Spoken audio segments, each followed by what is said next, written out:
네, 이번 동영상은 디지털 집적회로 11번째 강의에 대한 내용을 복습하는 시간입니다.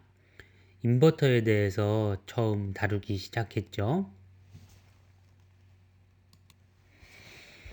지난 시간까지 모스펫에 대해서 다루었는데요. 모스펫의 IV 특성에 대해서 다루었는데 다루지 못한 부분이 있어서 처음 얼마 동안 시간을 좀 썼습니다. 이것이 문턱전압에 대한 식을 나타내고 있는데요.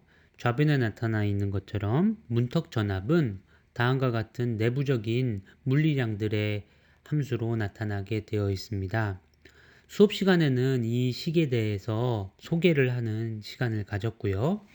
제가 주로 말씀을 드렸던 것들은 도핑과 관련된 디펜던스 부분이었습니다. 도핑이 커지게 되면 이 앞에 2.37번씩과 같은 그 감마항이 커지게 되고요.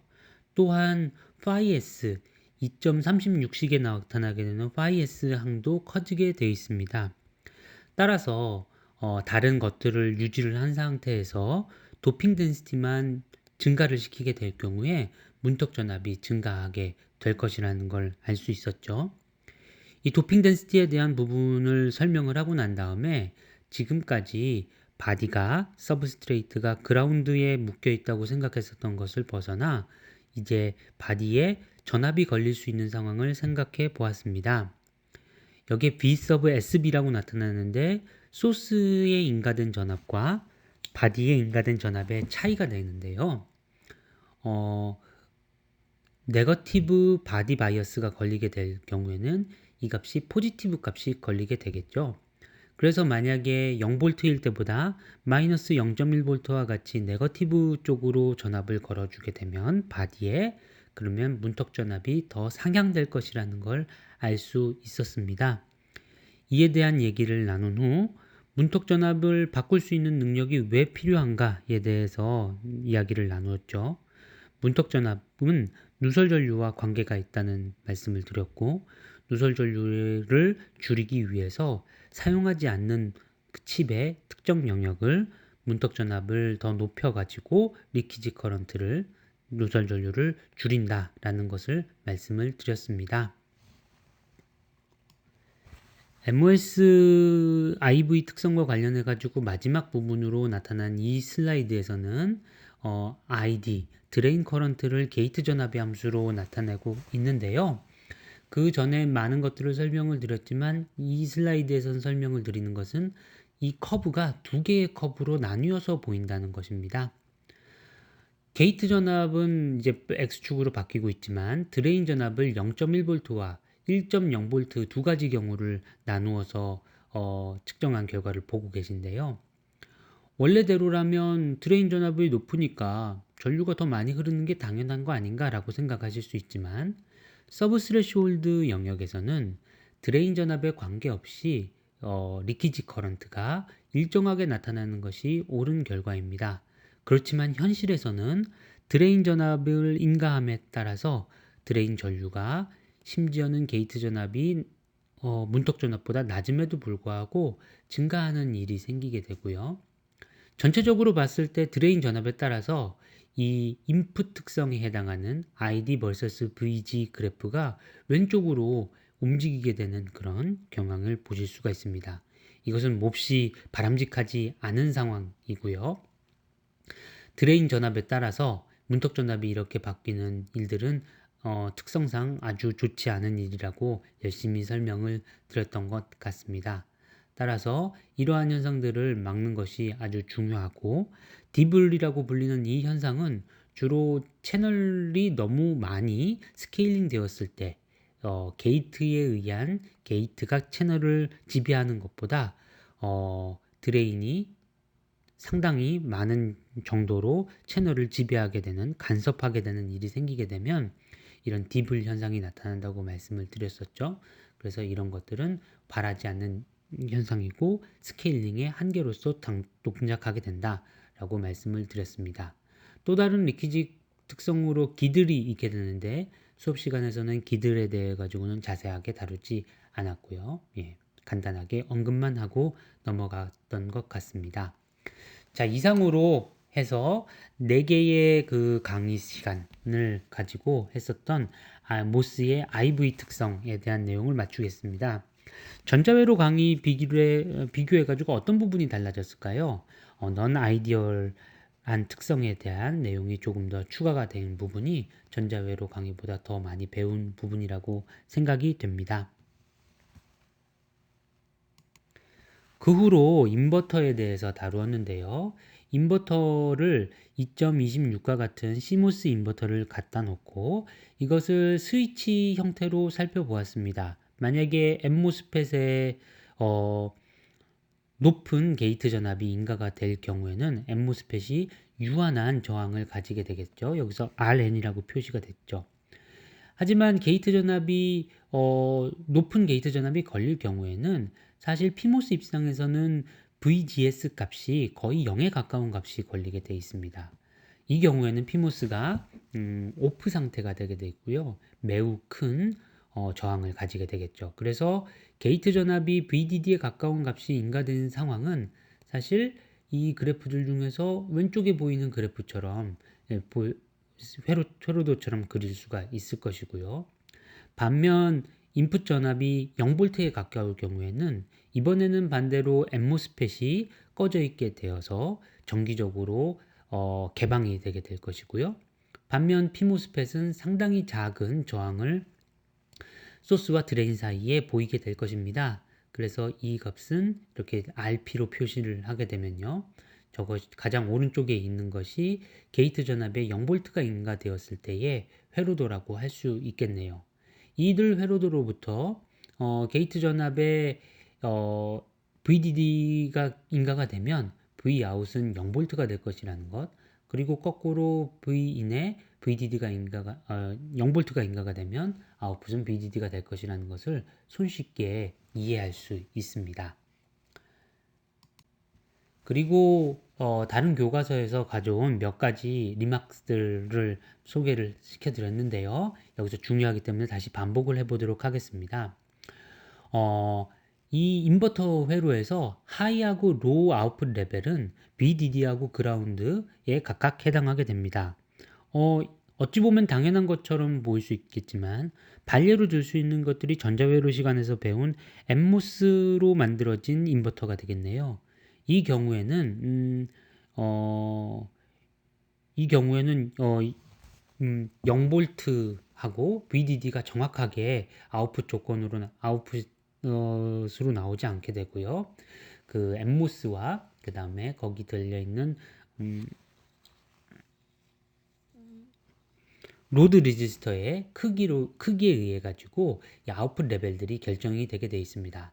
같은 말로 CMOS 인버터 같은 경우에는 그것들을 미니멈 사이즈로 하더라도 적어도 0V가 인가되고 VDD가 인가되었을 때 그때 인버전 특성 같은 것들은 정확하게 이루어지게 되는데요. 반면 앞서 말씀드린 것 같이 엠모스 인버터를 생각을 할 경우에는 그것들이 트랜지스터의 사이즈가 어떻게 되느냐에 따라서 로직 레벨들이 바뀌어지게 됩니다. 그래서 CMOS 인버터와 같은 경우를 레이쇼리스 서킷이라고 부르고요. 레이쇼리스 로직 서킷이라고 부르고요. 반면 엠모스 인버터 같은 경우는 레이쇼드 로직 서킷이라고 부르곤 한다고 말씀을 드렸죠. 그리고 아웃풋 임피던스가 CMOS 인버터의 경우엔 작게 되고 반면 인풋 리지스턴스 입장에서는 아주 큰 인풋 리지스턴스를 가지게 된다라는 것에 대해서 설명을 드렸고, 마지막으로 앞서 그래프에서 보셨듯이 VDD가 제로가 걸리거나 VDD가 걸리거나 인풋 전압이 제로가 걸리거나 VDD가 걸리거나 둘 사이에서 스위치 중에 하나는 켜지고 하나는 꺼져 있기 때문에 VDD와 그라운드 사이에 다이렉트한 전류 흐를 수 있는 패스가 없습니다. 그래서 스태틱 파워를 소비하지 않는다는 점을 강조를 해서 말씀을 드렸죠.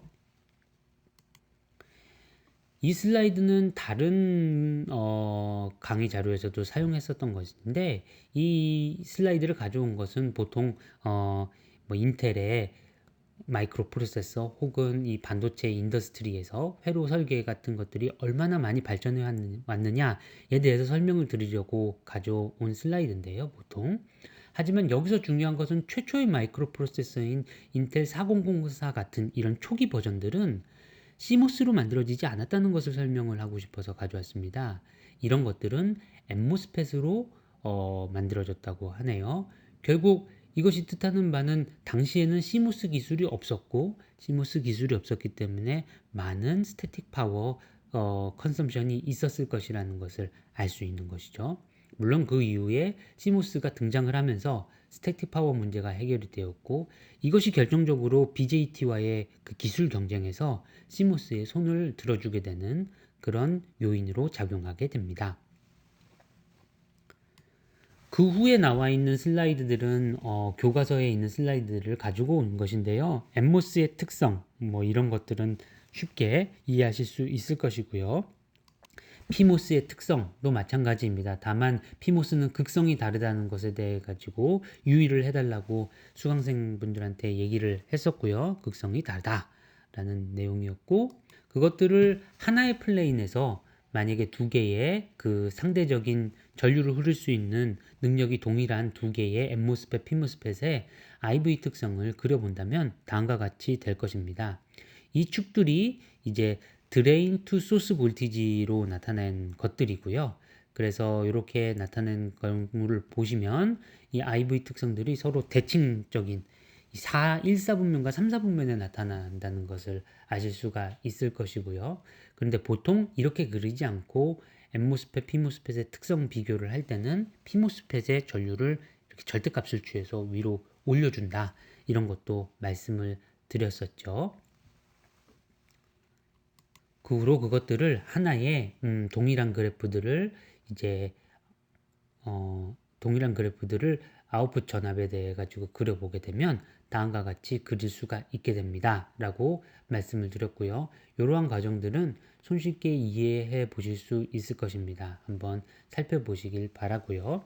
그래서 이러한 과정을 통해서 우리가 무엇을 알 수 있냐면 매칭이 잘 된 그런 엠모스펫과 피모스펫의 상대적인 크기가 전류를 흘릴 수 있는 능력이 동일한 엠모스펫과 피모스펫이 있다면 그것은 VDD와 제로에서는 정확히 제로와 VDD를 나타나게 될 것이고 그리고 2분의 VDD에서 2분의 아웃풋 전압이 나타나게 되는 샤프한 트랜지션이 일어나는 이와 같은 이상적인 형태의 결과를 얻을 수 있을 것이다. 볼티지 트랜스퍼 커브가 얻어질 것이라는 것을 말씀드릴 수 있었습니다. 그리고 요 가운데점 C점이라고 할까요? 이 볼티지 트랜스퍼 커브와 기울기 일자리, 원점을 지나는 기울기 일자리 직선이 만나는 이 점을 스위칭 스레시홀드 혹은 인버전 스레시홀드라고 부른다고 말씀을 드렸죠. 그러나 이것은 어디까지나 엠모스펫과 피모스펫이 그 전류 흘릴 수 있는 능력이 동일할 때의 이야기고요. 만약에 이들이 상대적으로 피모스가 더 크게 될 경우에는 피모스는 온이 되었을 때 트랜지스터가 켜져 있을 때 이 전압을 VDD 쪽으로 끌고 올라가는 그런 풀업의 특성이 있습니다. 따라서 만약에 피모스가 더 넓어서 전류를 더 상대적으로 잘 흘릴 수 있게 된다면 이 볼티지 트랜스퍼 커브가 이와 같이 밸런스를 잘 맞춘 형태가 아니라 하이 쪽을 나타내는 경우가 더 확장된 경우가 나타나게 되겠네요. 여기 5개의 커브들이 있는데 그러니까 가장 오른쪽에 있는 2개의 커브가 바로 상대적으로 피모스펫이 더 파워풀할 때의 결과라고 말할 수 있겠습니다. 반면 엠모스펫이 더 넓어서 물론 정기적으로 봤었을 때 더 뛰어난 성능을 가져서 엠모스펫의 상대적인 크기가 더 크다라고 판단이 된다면 이 경우에는 풀 다운 특성이 더 높기 때문에 볼티지 트랜스퍼 커브 중에서 0볼트에 붙어 있는 부분의 영역이 더 커지겠죠. 그래서 이 5개의 커브들 중에서 왼쪽에 있는 2개의 커브들이 매칭되어 있는 경우보다 더 엠모스펫이 큰 경우를 나타나게 될 것입니다. 이런 것들을 이제 스큐 돼 있다고 말하고요. 이제 하이 스큐라고 말하게 되면 이거는 아웃풋을 기준으로 말을 하는 거죠. 그래서 피모스펫이 더 강할 때 생기게 되는 오른쪽 두 개의 커브를 말하는 것이고요. 로우 스큐라고 말하게 되면 그것들은 더 피모스펫이 약해서 엠모스펫이 상대적으로 강하여 0에 가까운 결과들이 더 많이 나오는 것을 나타내게 됩니다. 수업 시간에는 이러한 그 현상적인 특성들에 대해서만 설명을 했고요. 이제 다음 시간에는 스위칭 스레시홀드 혹은 인풋 스레시홀드에 대해 가지고 설명을 드리면서 이와 관련된 식을 유도를 해보는 작업을 해보려고 하고 있습니다. 그 후에 노이즈 마진을 다루게 될 것이고요. 스피드 특성 등에 대해서 다루도록 하겠습니다. 감사합니다.